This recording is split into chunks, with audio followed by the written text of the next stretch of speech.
नमस्कार. माझ्याकडे हा शिल्लक राहिलेला एवढा भात होता. जवळजवळ 1 कप एवढा हा भात आहे. आपल्याकडे नेहमीच शिल्लक राहिलेला भात असतो. आपण नेहमी त्याचा फोडणीचा भात किंवा इतर काहीतरी असं करतो. पण या भातापासून आपण गॅस जराही न वापरता मस्त असे पापड करू शकतो. तर सगळा भात मी मोकळा करून एका मिक्सर जारमध्ये काढून घेतलेला आहे. इथं जो भात तुम्ही करणार आहात त्यासाठी जो तांदूळ वापरणार आहात तो जुना असला पाहिजे. शक्यतो इंद्रायणी तांदूळ वगैरे वापरू नका, कारण तो फार चिकचिकीत असतो. बाकी कुठलाही जुना तांदळाचा भात तुम्ही इथं वापरू शकता. याच्यामध्ये मी थोडं पाणी घातलं आणि याची पेस्ट करून घेतलेली आहे. बघू शकता, एकदम फाईन अशी पेस्ट करून घ्यायची आहे. अजूनही पेस्ट जाडसर आहे, त्यामुळे मी याच्यामध्ये अजून पाणी घातलं आणि याची एक मध्यम जाडसर अशी पेस्ट करून घेतलेली आहे. खूप जास्त पातळ पण नको, खूप जास्त घट्ट पण नको, अशी आपल्याला याची पेस्ट करून घ्यायची आहे. हे बघा. तर शिल्लक राहिलेल्या भाताचा मला हा सगळ्यात जास्त चांगला असा उपयोग वाटला.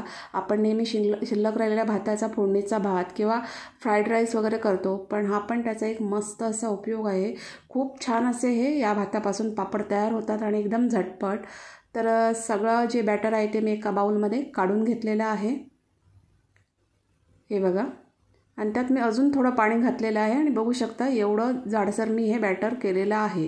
तर खूप जास्त पातळ करायचं नाही आहे, थोडंसं हलकं जाडसरच आपल्याला हे बॅटर ठेवायचं आहे. तर याच्यामध्ये मी अर्धा चमचा सेंधव मीठ घातलेलं आहे. तुम्ही रेग्युलर मीठ घालू शकता. मिठाचं प्रमाण कमी ठेवायचं आहे वाळवणीच्या पदार्थामध्ये. चिली फ्लेक्स घातलेले आहेत थोडे, आणि मुलांच्या आवडीसाठी म्हणून मी इथं थोडे मिक्स हब घातलेले आहेत.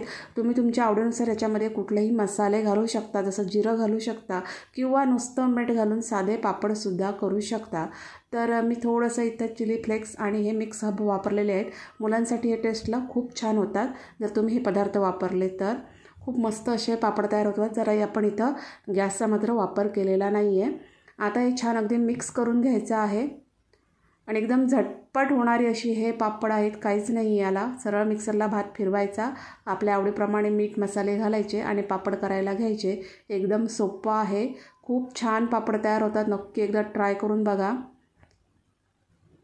तर तुम्हाला जर हे पापड आवडले तर तुम्ही मुद्दाम भात शिल्लक ठेवाल आणि त्याच्यापासून पापड बनवाल. मुलांना तर खूप छान लागतात हे पापड, खूप आवडतात. तसं छान अगदी मिक्स करून घ्यायचं आहे सगळे मसाले, मीठ या बॅटरमध्ये आणि सरळ याचे पापड घालायचे आहेत. तर मी इथे एक प्लास्टिक अंतरलेलं आहे आणि त्याच्यावर मी आता हे पापड घालणार आहे. तुम्ही पंख्याखालीसुद्धा हे पापड सुकवू शकता, उन्हामध्ये पण सुकवू शकता. तर थोडंसं जाडसर बॅटर ठेवायचं आणि खूप पातळ असा पापड पसरवायचा नाही आहे. थोडासा हलका जाडसरच पापड पसरवायचा आहे. आणि तुम्हाला ज्या आकारामध्ये हवेत, लहान मोठे ज्या आकारामध्ये हवेत त्या आकारामध्ये हे पापड तुम्ही बनवून घ्यायचे आहे. तर शिल्लक राहिलेल्या भाताचा मस्त असा हा उपयोग आहे. पापड तर खूप चवदार होतं. त्याच्यामध्ये कुठेही आपण बेकिंग सोडा, पापड खार असं काहीही वापरलेलं नाही आहे, तरी पण खूप सुंदर असे पापड तयार होतात. फक्त भात जो आपण करतो तो जुन्या तांदळाचा असायला हवा. तर अशा प्रकारे बघा, मी हे सगळे जे पापड आहेत ते घालून घेतलेले आहेत आणि मी फॅनखालीच सुकवून घेतलेले आहेत. सध्या गरमीचे दिवस आहेत त्यामुळे आरामात हे फॅनखाली सुकतात. उन्हामध्ये तुम्ही एका दिवसामध्ये सुकू शकता फॅनखाली, 2 दिवसामध्ये वाळून तयार होतात. तर बघू शकता मस्त असे पापड तयार झालेले आहेत. हां, पण हे पापड पूर्ण अख्खे येत नाही आहेत, थोडेसे मध्ये त्यांना चिरा वगैरे पडतात, पण ठीक आहे, नंतर आपण पापड मोडूनच खातो. तर तेल चांगलं धूर येईपर्यंत कडकडीत गरम करायचं आणि हे पापड जे आहेत ते तळून घ्यायचे आहेत. मस्त अगदी पापड डबल टिब्बल फुलतात.